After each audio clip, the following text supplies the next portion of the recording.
ఒక ఉంగరం వల్ల రాముడు ఎలా మరణించాడు మీకు తెలుసా? హనుమంతుడు కుప్పలు కుప్పలుగా ఉన్న ఉంగరాలలో రాముడి ఉంగరాన్ని వెతుకుతూ అలిసిపోయి వాసుకితో, స్వామి, ఇన్ని ఉంగరాలు ఎలా వచ్చాయి అని ప్రశ్నించాడు.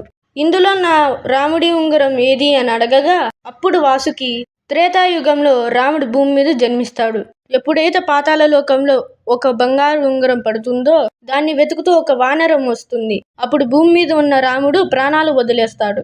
అప్పుడు త్రేతాయుగం అంతమైపోయి కొత్త యుగం మొదలవుతుంది. ఇన్ని ఉంగరాలు ఇక్కడ ఉన్నాయంటే అన్నిసార్లు రాముడు ప్రాణాలు వదిలేశాడు. అన్నిసార్లు త్రేతాయుగం ముగిసింది. జీవితం అంటే ఒక చక్రం. ఒక చోట ముగిసింది అంటే ఇంకొక చోట మళ్ళీ ప్రారంభమవుతుంది.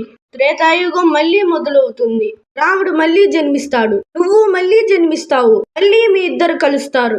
మళ్ళీ యుగం ముగుస్తుంది హనుమా అని అంటాడు. పైన హనుమాన్ లేకపోవడం వలన రాముడు జల సమాధి అయిపోయి తన ప్రాణాలను వదులుతాడు. ఇలాంటి మరిన్ని వీడియోస్ కావాలనుకుంటే లైక్, షేర్, సబ్స్క్రైబ్.